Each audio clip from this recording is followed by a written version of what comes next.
fighters. Like this whole thing with Ortiz, it's got nothing to do with disrespect or the fact that we don't rate him. The reason that we want to fight him is because we think he's really good. And I thought it was a great performance. The reason that we wanted to go, if anyone knows Jaron Ennis, they know that he doesn't really go to shows, right? He doesn't chase fights.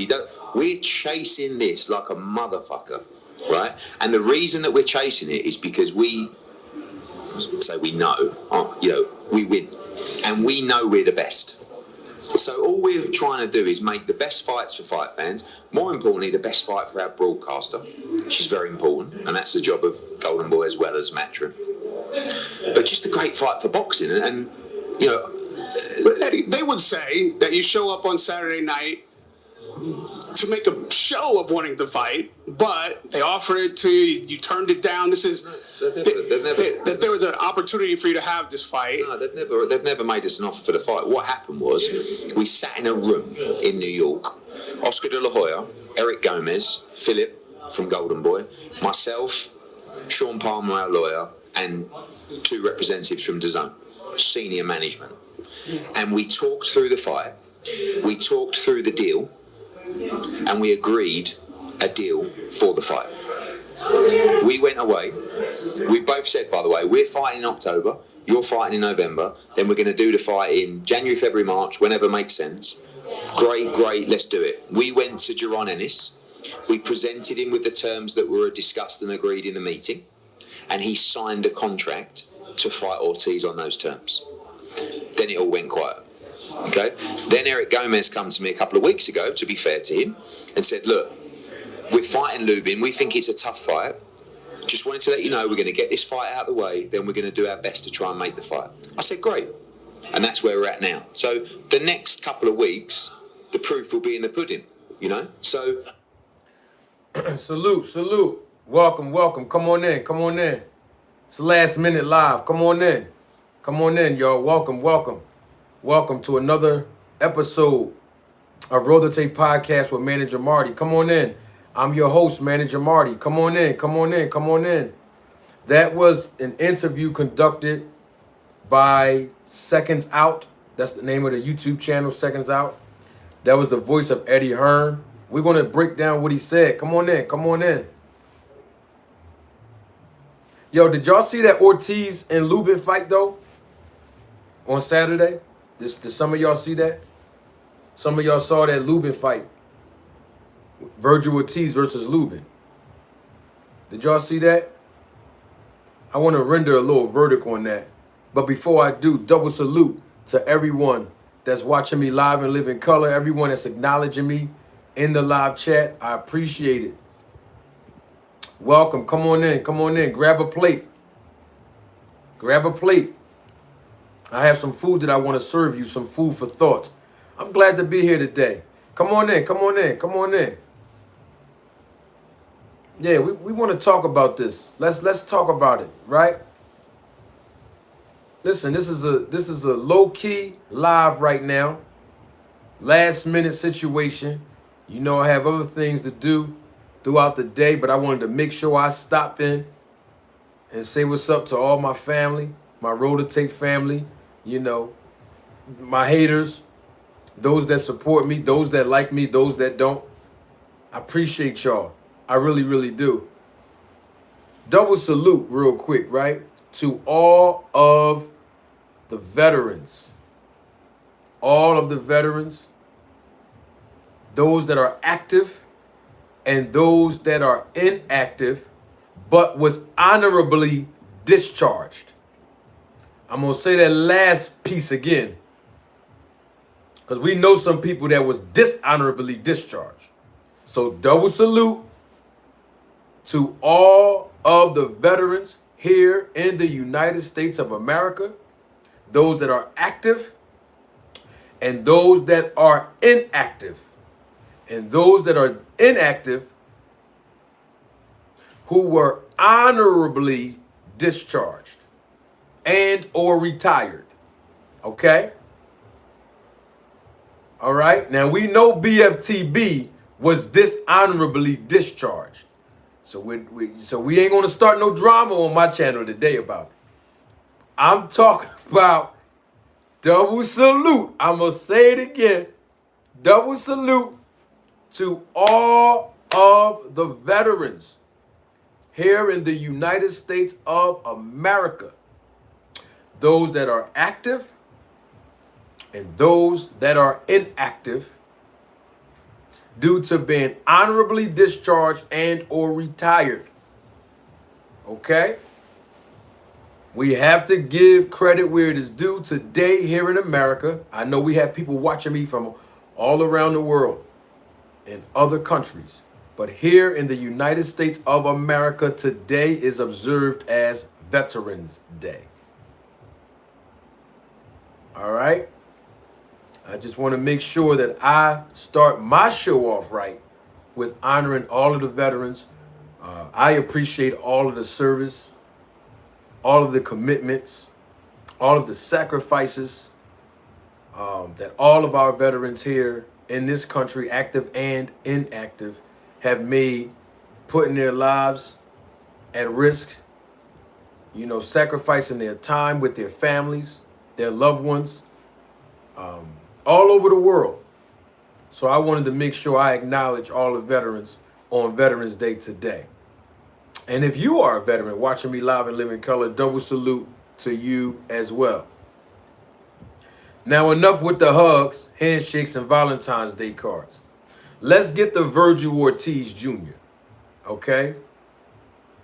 We're going to talk about him versus Boots, but I have to start this off right because I didn't do a live after the fight on Saturday. Y'all know how I do. Monday or Tuesday, when there's a major fight in boxing, you know, between Monday and Tuesday, you know I'm going to come and give my perspective and my analysis on the actual fight here live and live in color. You already know that.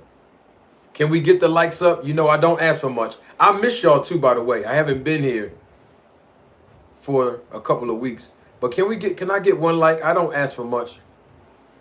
Is Lucky here? Lucky. I don't know if Lucky McKinnos is here. Is Lucky here? If Lucky's here, he knows what I'm talking about. Lucky. I don't ask for much, bro. Just one like. Can I get? I don't ask for much. Lucky. The last one said I asked for much. And all I was asking for was peace. I don't ask for much, y'all. Just one like. Now, back to Vergil Ortiz. You know, check this out, right? P Flame here, right? P Flame here? Is P Flame here in the building? I see you, Lucky McKinnos. Is P Flame here? You know, check this out, right? A lot of people have been criticizing me when I talk about Snack, right? You know, I talk about Snack, you know, RIP to Victor Conti.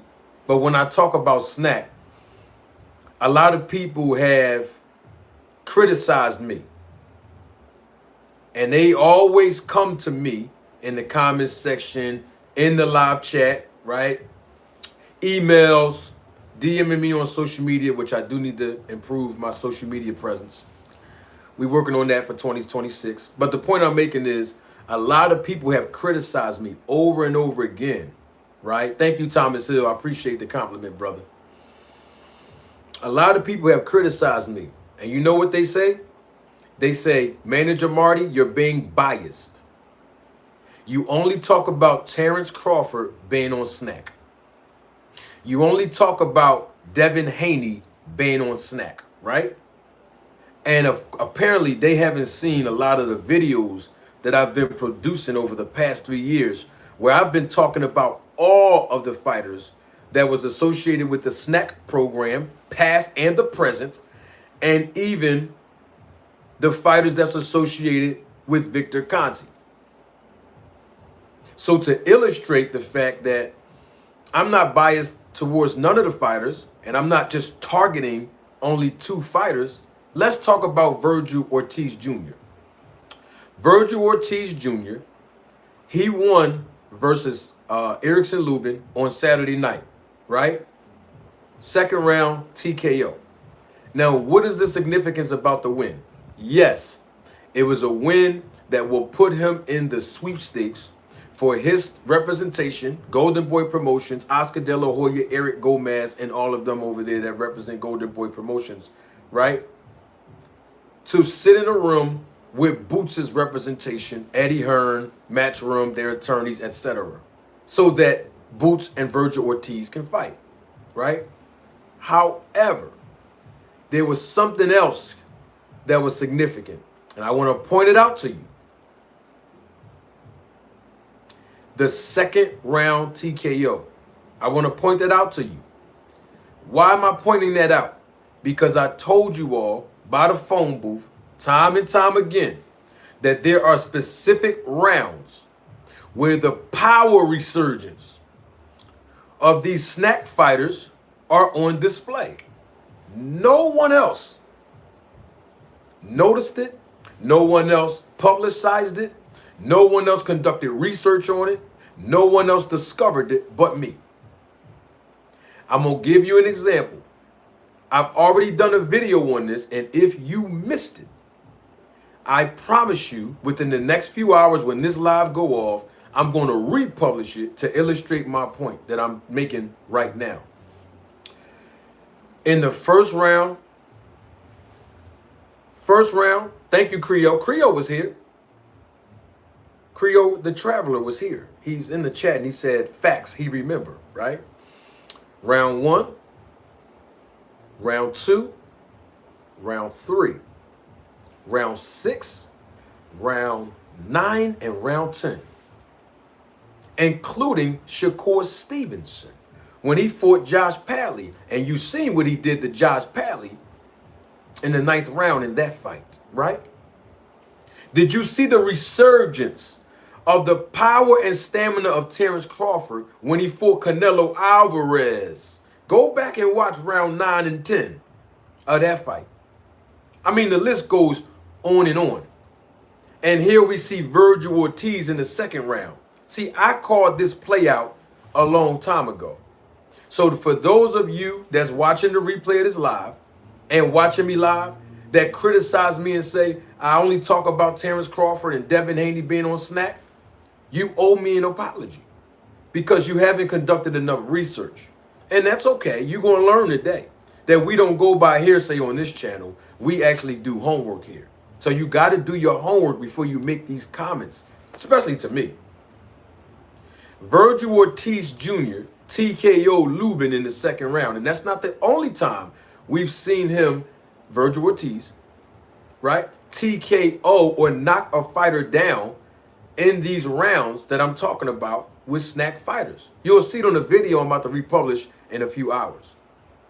But the point that I'm making and bringing all of that up is to show that there's no bias. There is no bias. I talk about it no matter who the snack fighter. I mean, check this out. Terrence Crawford knocked Errol Spence Jr. down for the first time. And what round was that? 2nd round. You'll see all of this in the video I'm going to republish. For some of you that's new to the channel and you don't know my history. And then a refresher for those of you who are already aware and who have been educated on the things that I'm talking about. Now, that segues me into another point, right? I was on for Nines. I want to make sure I don't misquote my own self, right? I was on for Nines platform earlier, right? Let me go into I want to make sure I get the exact quote. And when I was on his live, I was in the live chat. I had literally just jumped on there, and I heard Fanon talking about his suspicions of Terrence Crawford, and I guess people was in the chat talking, and people be emailing me all the time. People be in my comment section a lot under the videos that they're commenting on when I'm talking about Terrence Crawford or Snack or Victor Conti, RIP once again to Victor Conti, or Devin Haney, which we're going to be talking about Devin Haney for the next few weeks because we know soon he will be fighting. What was that? Next weekend, right? Yeah, next weekend. Devin Haney's going to be fighting Brian Norman Jr. And we know that Devin Haney is still with the snack program. I want to make sure I get my quote that I put out there on Fanon's platform in his live chat. And this is what I said, right? I'm quoting myself. Everyone only suspect Terrence Crawford because of facts I published in my videos about Snack, Victor Conti, and Vada for 3 years, based on the investigative work I put in for 15 years. And in bold capital letters, right after that, and I'm quoting myself, say my name. A lot of you remember I've done a world tour. Y'all remember that? Y'all know that. A couple of months ago, I jumped on so many different people's platforms live in the YouTube boxing community that has Snack, Vada, and or Victor Conti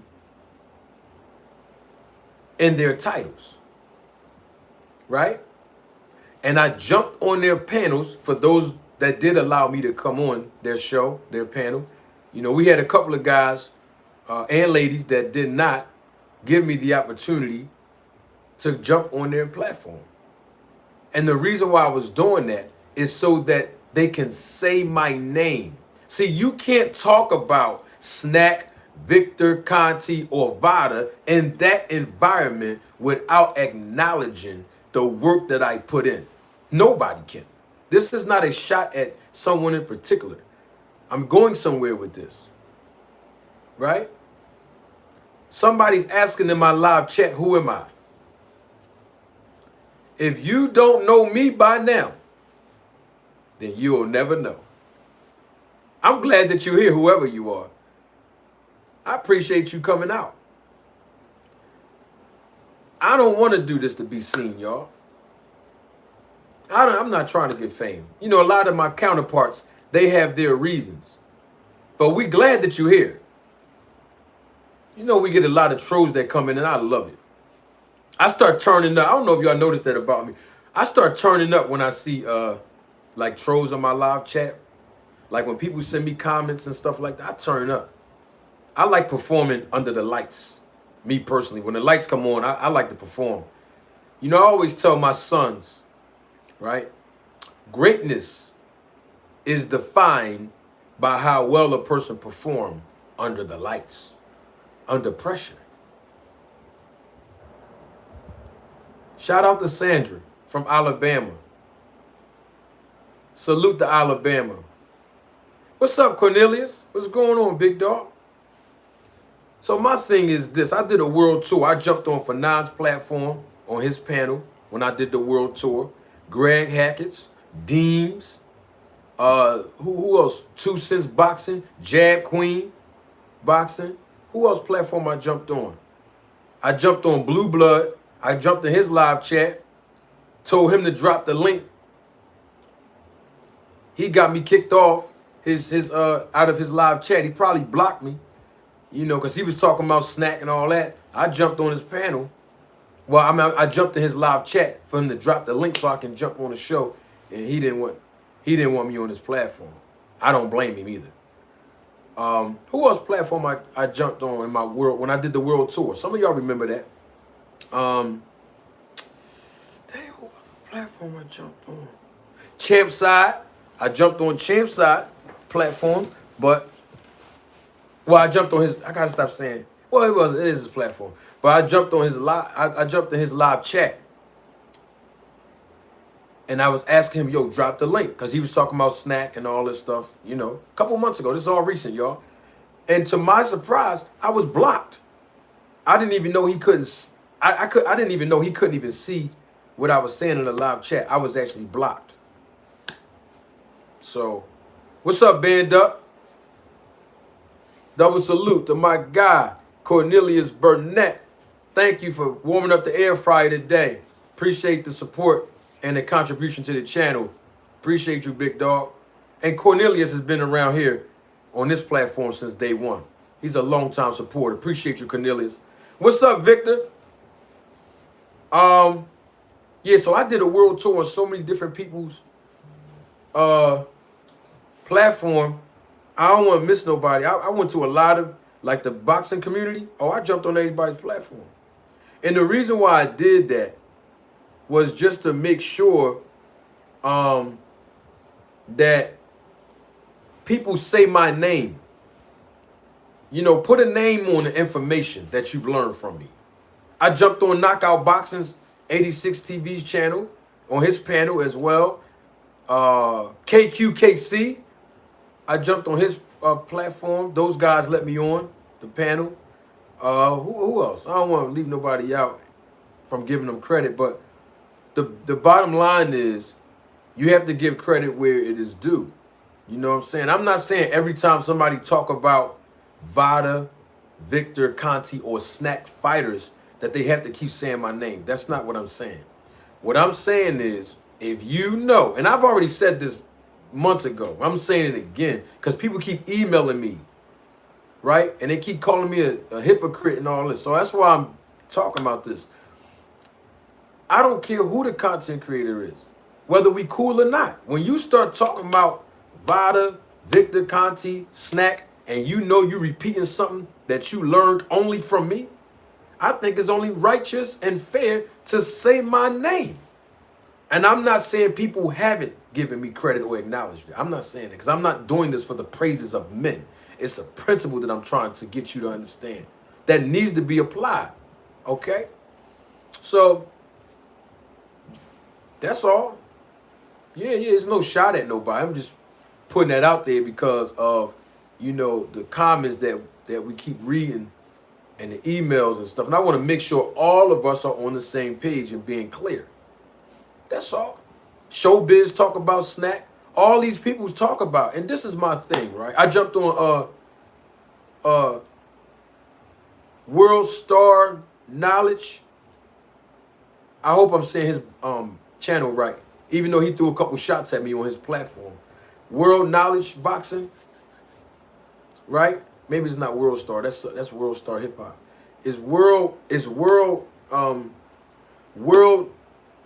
No, not World. Rap Star Knowledge. There it is. Rap Star Boxing Knowledge. Rap Star Boxing Knowledge. I jumped on his platform and was talking about it.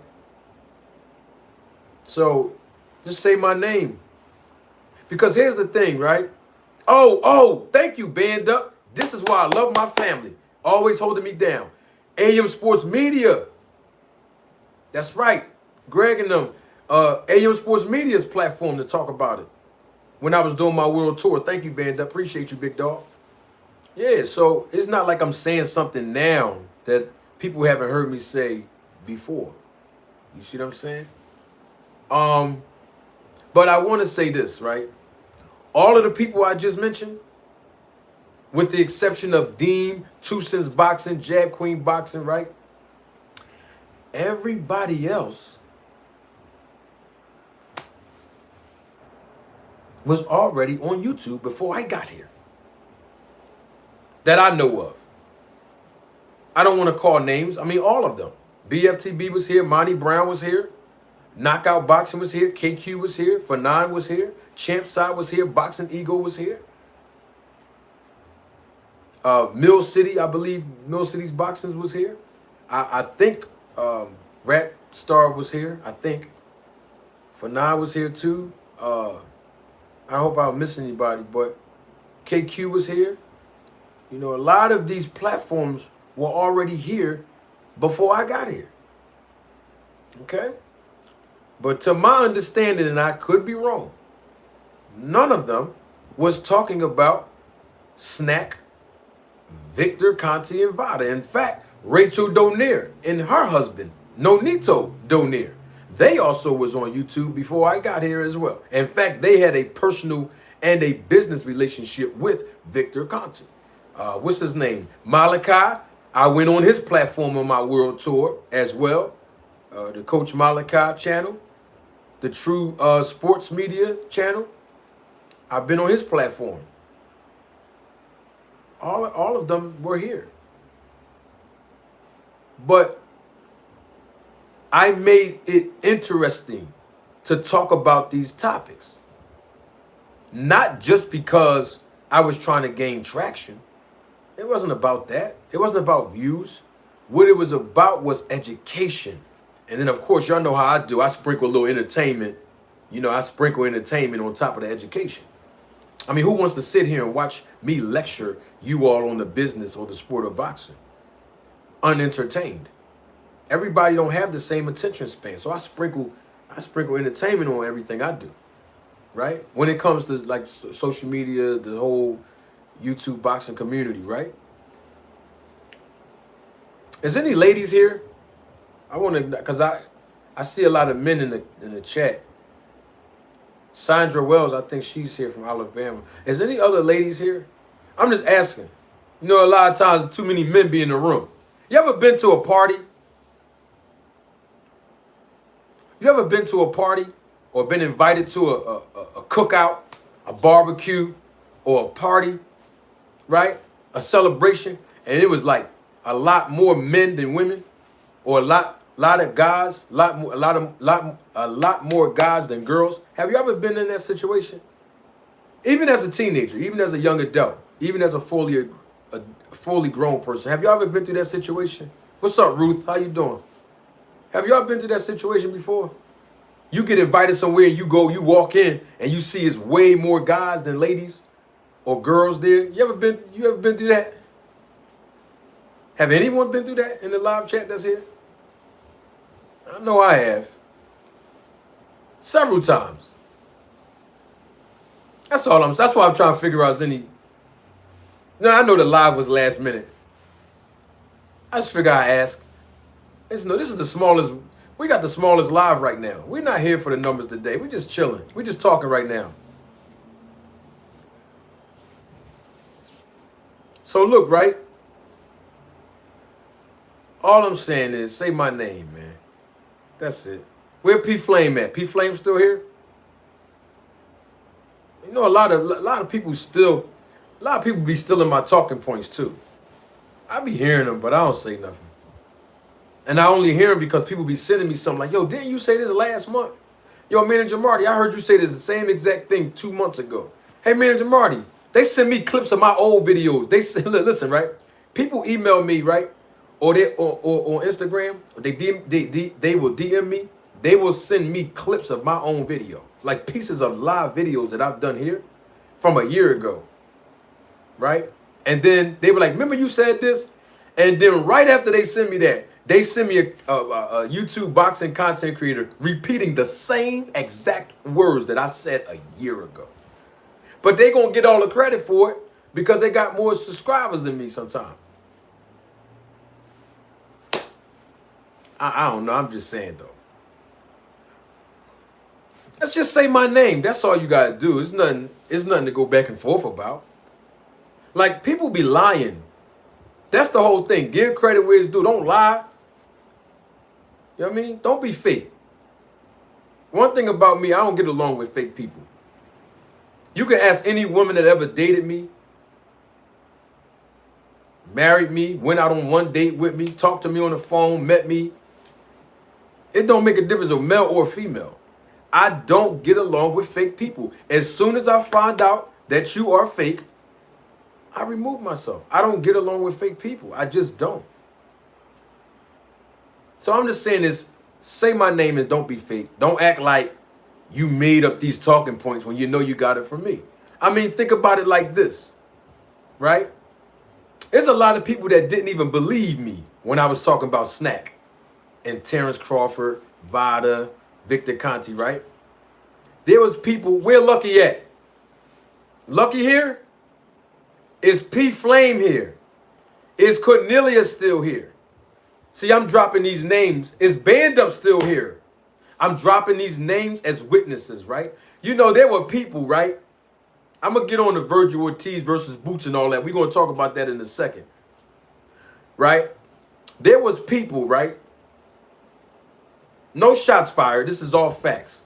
There were people that were telling me, and I can count on one hand, 5 people right on the top of my head, right? Oh, Manager Marty, you hating. Manager Marty, you need to stop talking about this Vada, Victor Conti snack. Manager Marty, you're insinuating.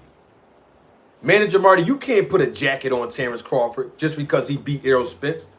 Manager Marty, this is not cool. It's not right for you to put that jacket on Terrence Crawford. He's never even failed a drug test. Y'all remember that? Some of y'all remember that, right? Yo, check this out, right?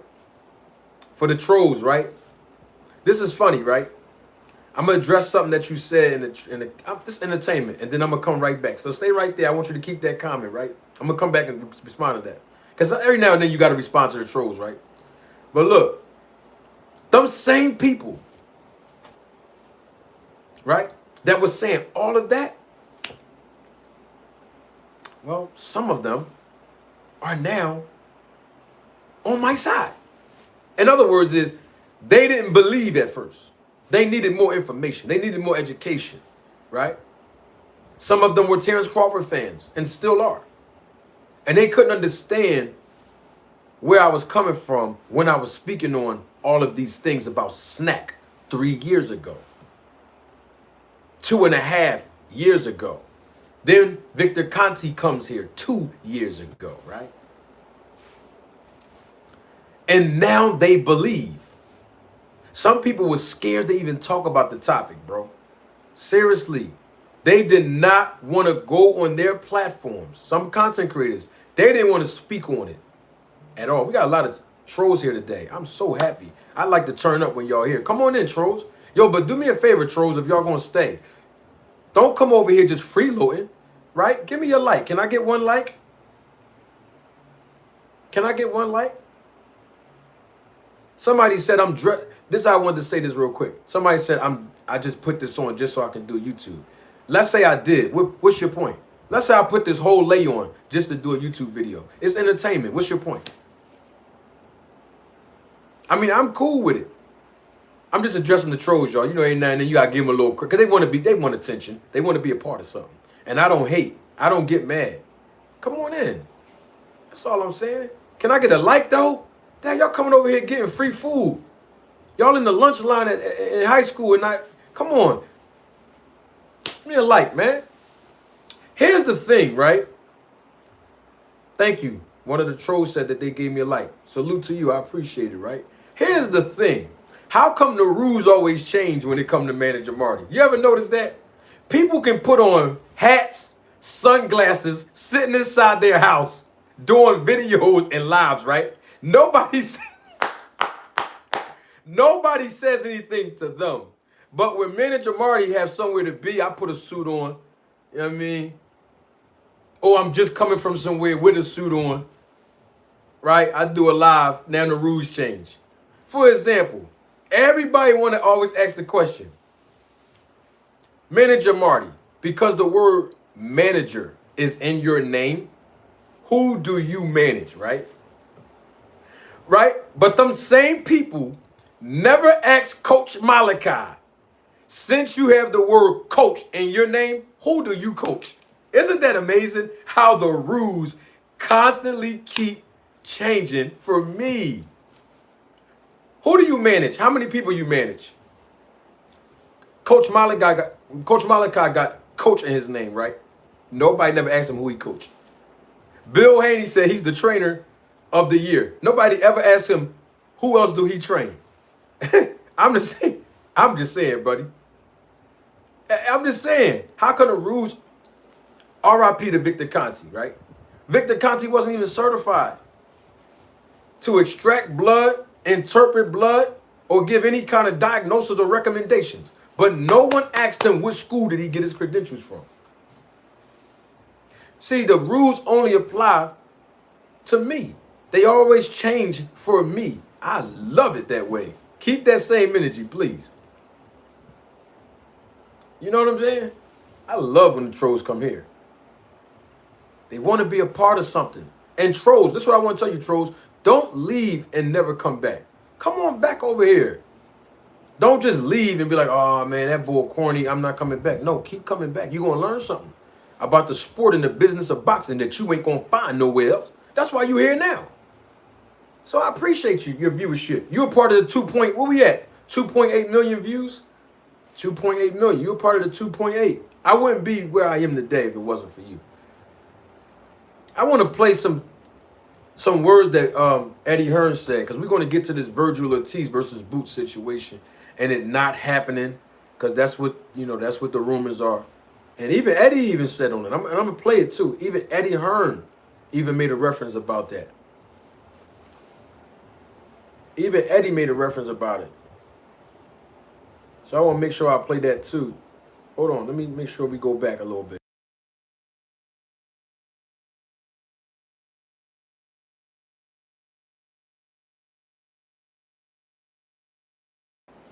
All right, here we go. This Eddie Hearn. This is Eddie Hearn in the interview, right, that he did on Seconds Out YouTube channel. And the guy was interviewing him. Hold on. This is what Eddie said.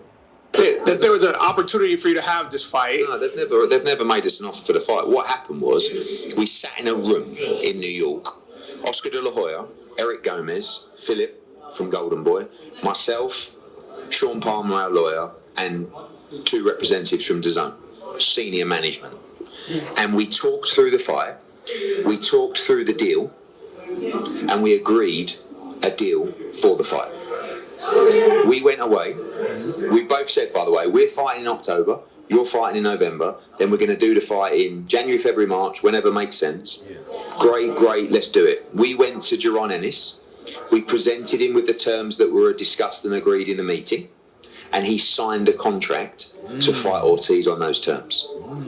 Then it all went quiet. Okay. Then Eric Gomez come to me a couple of weeks ago, to be fair to him, and said, look, we're fighting Lubin. We think it's a tough fight.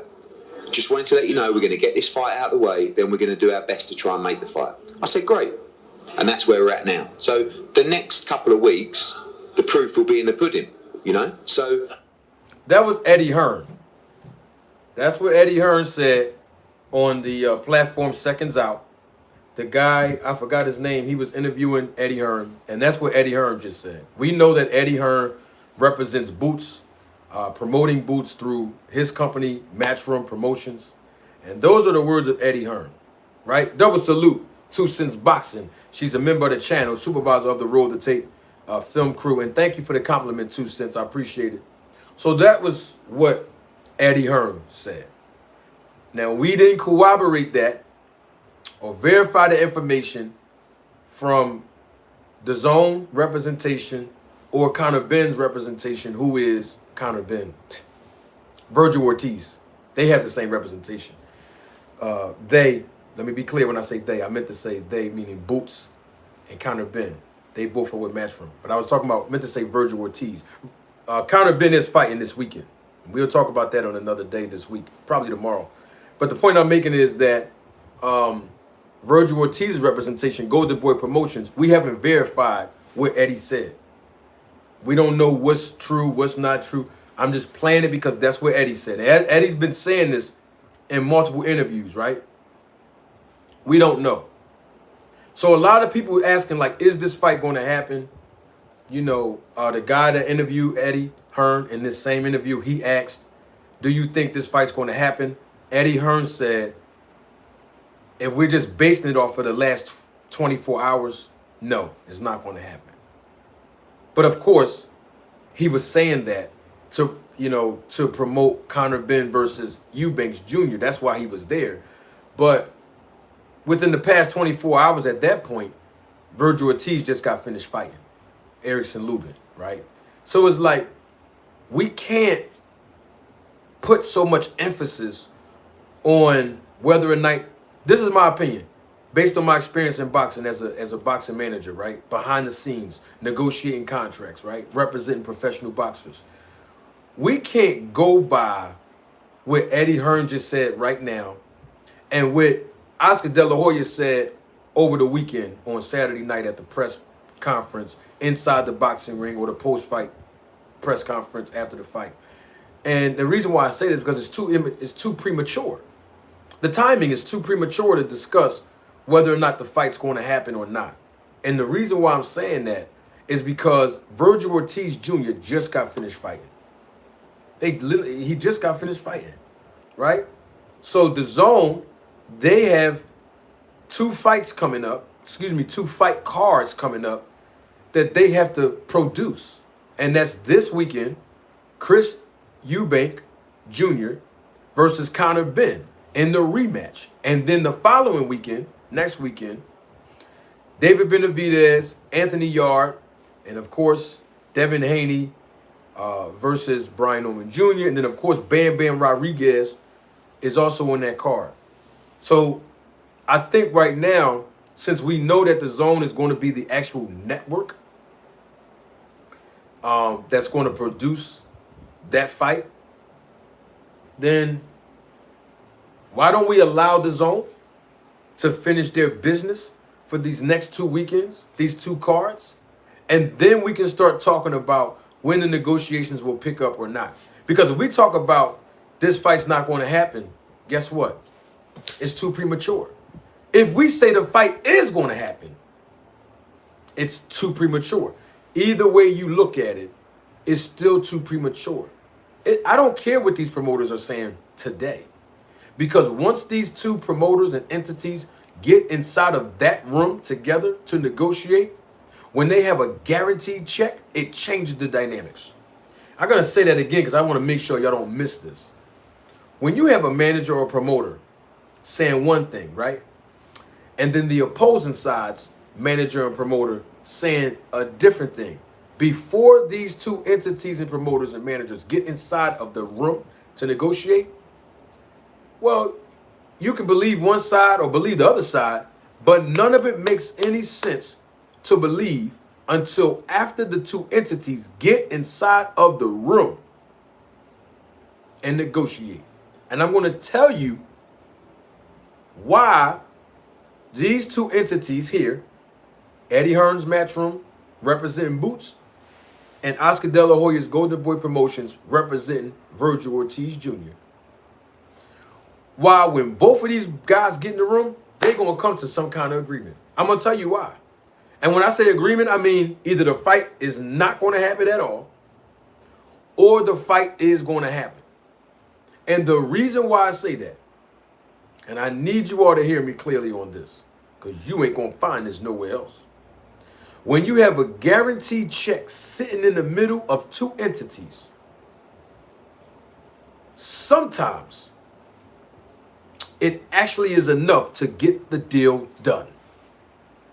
I'm telling y'all how the business of boxing works. So Eddie can say what he just said right now.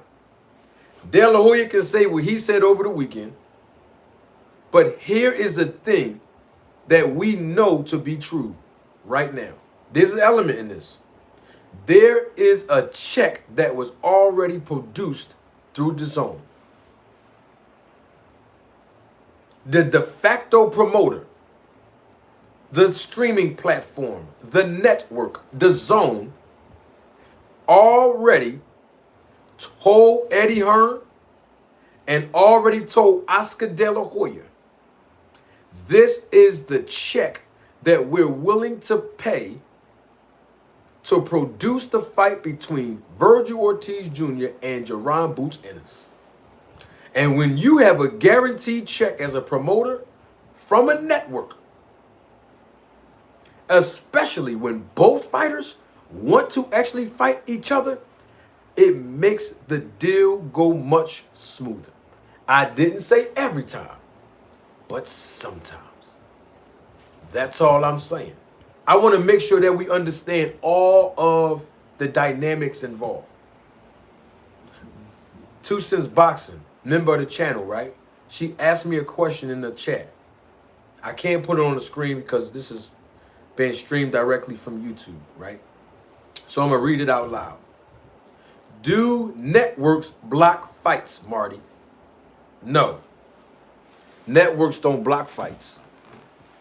They're trying to produce content. So it's usually, listen, the network's putting the money up. Why would the networks block a fight when they are the ones putting up majority of the finance? They're financing it. They're not going to block something where they believe they're going to make a profit. Okay? I just want to, listen, don't take this the wrong way. All of you casual boxing fans, don't take this the wrong way. Because you might be listening to a content creator that might be saying that. I don't know if a content creator is saying the network is blocking it. I'm not sure. But I've been on YouTube nowadays long enough in this community. I see how some rumors can be circulating around. And it's unsubstantiated because the people that's circulating the rumors never conducted one transaction in the business of boxing. So take my word for it. Even Dan Raphael, he's a reporter, a journalist. He's going by what? Hearsay. You ever notice these journalists and these reporters that represent media? Oh man, this fighter's getting paid $20 million. I'm going to tell you a secret. I'm going to take my glasses off to say this. These reporters are going by hearsay. There's not one promoter that will show a journalist a contract of what another fighter is getting paid. You ain't going to find that in boxing. So how do they know? They're going by hearsay and they're repeating it. Dan Raphael saying, and I don't know if this is true, I'm going by a reliable source. 2 Cents Boxing has been a reliable source to me from what I understand from her. And I don't think she would come up here and lie and say that Dan Raphael said it when he didn't say it. So we're going to go and respond off of that. Dan Raphael, if he is saying this dumb stuff, where's he getting this information from? Why would the Zone get both entities in the room? You just heard Eddie Hearn said it. Eddie Hearn just said it. I played it for you. The Zone and their 2 representatives, according to Eddie Hearn, got Eric Gomez, Oscar De La Hoya, and those that represent Golden Boy in the room.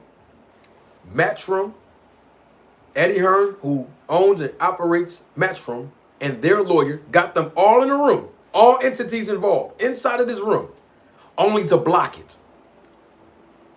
They're putting a check on the table. There's nothing to block. In fact, let me tell you exactly what does happen when these entities get in the room and the network is already saying that they're going to guarantee financing it. Guess what usually happens? The networks say, here's the check. We're going to pay to be the de facto promoters so that we can gain control of the content and publish it through our registered trademark. And guess what? Now that y'all both entities have the numbers of how much the fair market value is, right? On how much we are willing to pay, go make it happen if y'all want this fight to work. That's usually how it happens. And then the promoters will then have to get on the phones, send out emails to matchmakers to make it happen. I'm talking about the full card, not just the main event, ladies and gentlemen, members of the jury, members of the Roll the Tape film crew. The entire card has to be paid through this budget, okay? Why would the Zone block Boots from fighting Vergil Ortiz when right now that is the biggest fight in the sport right now going into 2026? There's not a bigger fight in early stages and phases of 2026 than Jaron Boots Ennis versus Vergil Ortiz Jr. There's not. Anytime, and y'all know this, anytime you put a black fighter versus a Mexican descent fighter, you're going to get not only fireworks, but you're going to get the biggest draw when it comes to revenue. We already know that here in America. We know this already, right? Now, somebody might say, where is your proof, Manager Marty? History is my proof. Tank Davis is my proof. Floyd Mayweather is my proof. Adrian Broner is my proof. Jamel Charlo is my proof. Errol Spence Jr. is my proof. I mean, the list goes on and on. I can name more fighters. That's just how it is. American fighter, Mexico. Americano, Mexicano. And when you get 2 fighters in there from 2 different countries. You get Manny Pacquiao from the Philippines versus Juan Manuel Marquez from Mexico. It's a big draw because you know why? Those other countrymen have the support of the entire country that they carrying on their back. Now, unfortunately, here in America, we are a very fickle fan base, speaking overall when it comes to sports in general here in America.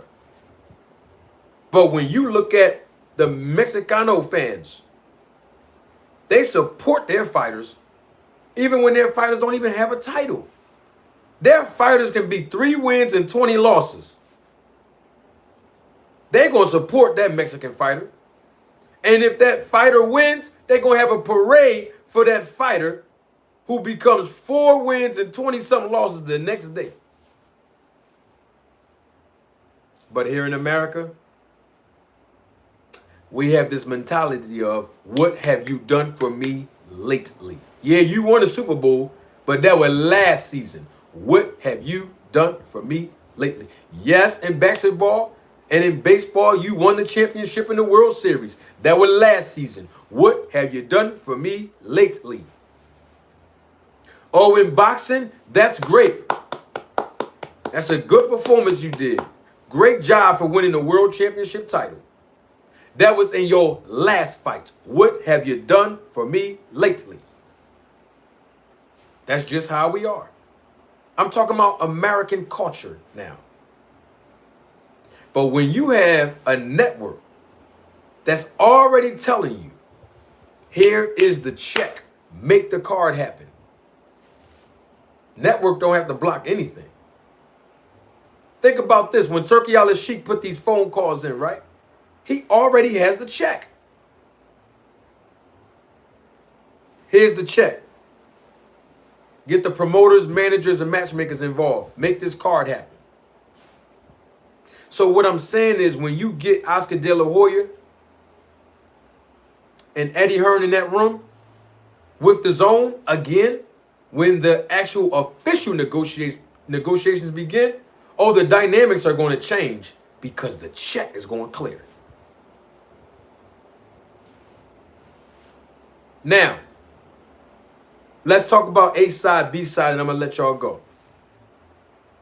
Because that's also a controversial topic. Because now we see and hear that Oscar De La Hoya is basically making these high demands of what he believes his fighter, Vergil Ortiz Jr., is worth. And obviously, if he doesn't get those demands met, then fights off. Well, I can't give any credence to Oscar De La Hoya saying that because we don't know how much the check is from the zone. So he can say, we want $10 million for the fight.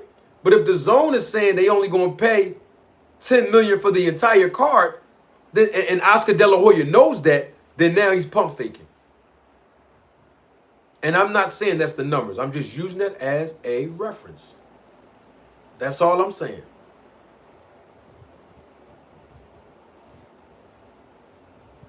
Ill Will 85.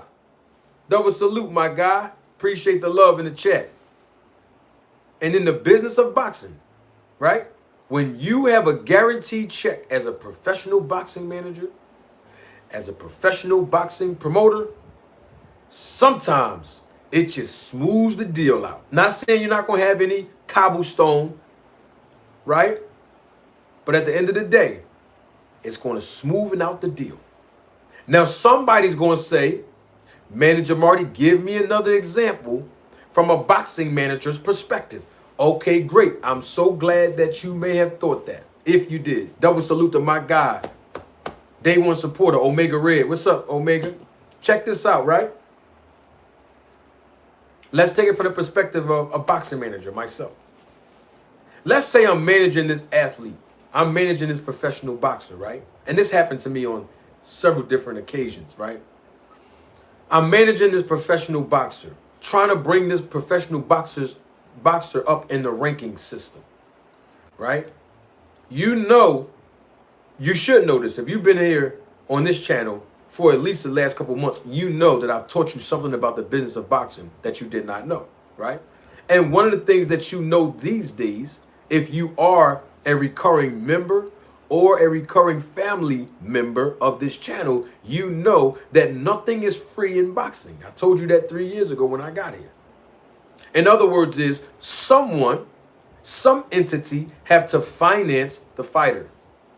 It's not free to build up a professional boxer in order for them to even be in contention of a world title. We're talking about from the ground up.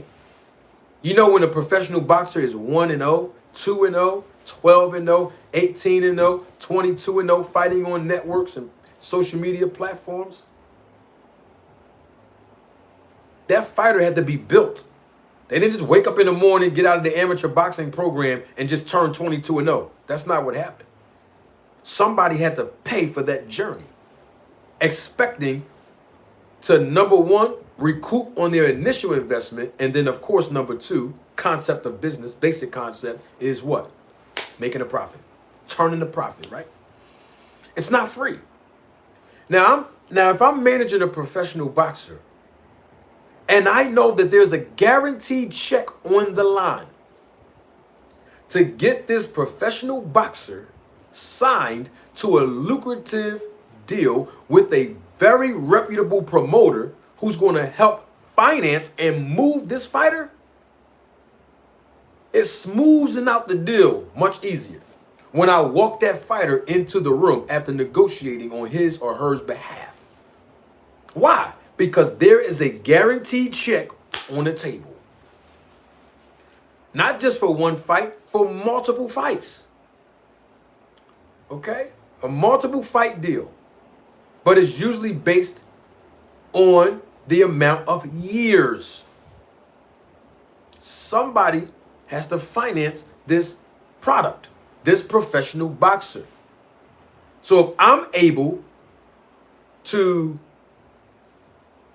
positively affect my bottom line, still do my job, still represent the fighter, still make sure the fighter get his or her bills paid, and still allow the fighter to get moved strategically by a good promotion company that's going to lead this fighter into, number one, contention of a world title shot, and then obviously become a world champion after competing for it. Now, I'm skipping steps for a reason, because I don't want to bore you with the whole entire process, but I'm just trying to lay down a foundation so that you can understand my point. It's the same concept when you have two promoters sitting in a room with a network who has a guaranteed check.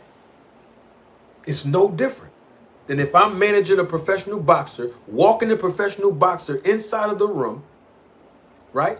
After negotiating a crazy great deal for this professional boxer, to ink a deal with a reputable promoter, it's a smooth deal because the check from the entity, talking about the promoter now, is already signed. Makes the deal much easier. So yeah, Oscar De La Hoya can say what he want. Eddie Hearn can say what he want. But when they get in the room, again, for an official negotiation, with the actual terms, agreements, and numbers that's on that contract from the zone, might smoothen out the deal, and we may have a fight between Boots versus Vergil Ortiz. Now, to my point of the A side, and this is just me, from a business perspective, saying this. It depends on the venue, okay? Let me say that again. It depends on the actual location of the venue to determine who is the A side and B side in this fight. I can tell you straight off the cuff right now that this fight, to bring the most lucrative revenue to the promotion entities involved, the fighters, and to make a profit, I believe, right, that Vergil Ortiz Jr. versus Jaron Boots Ennis should happen in the state of Texas.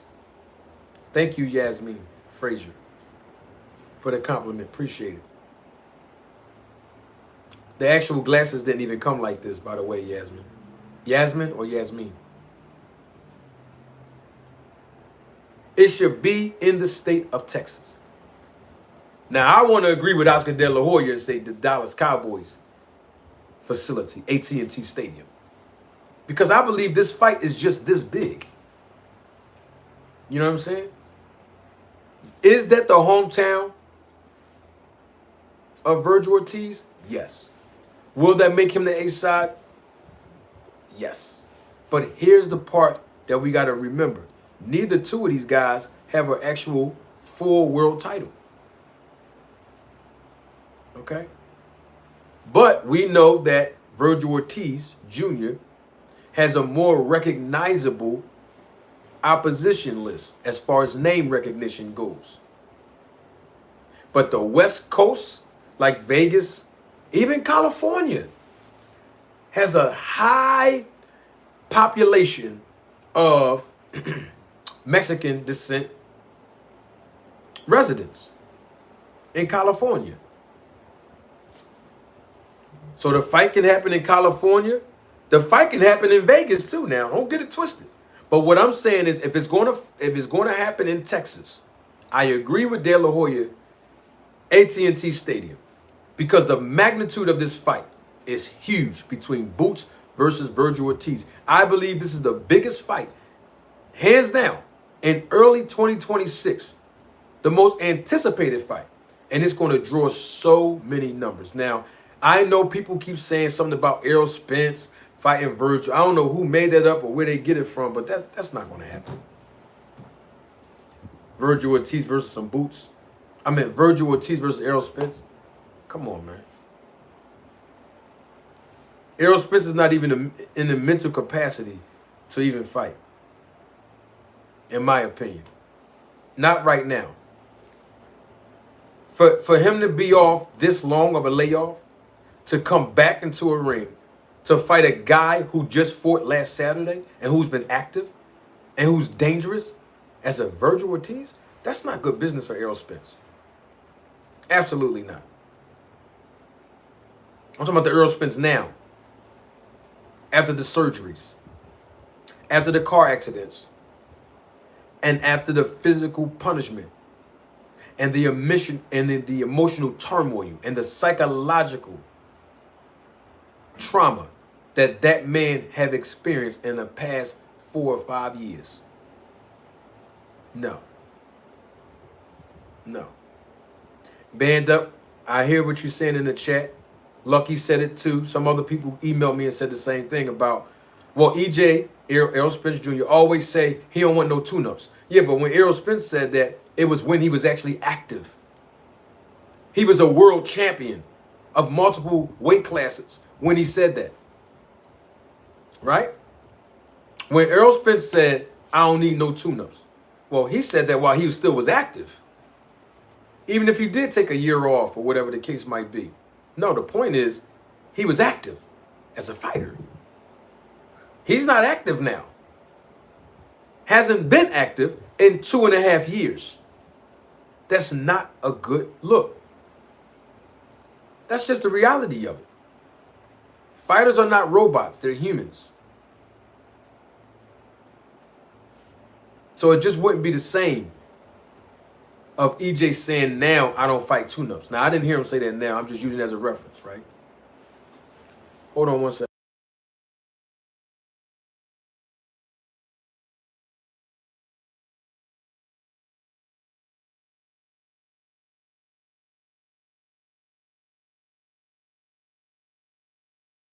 Shout out to Lucky McKinnells. He just sent me what I asked him to send me earlier. I asked Lucky to send me something earlier, excuse me, about what Oscar De La Hoya said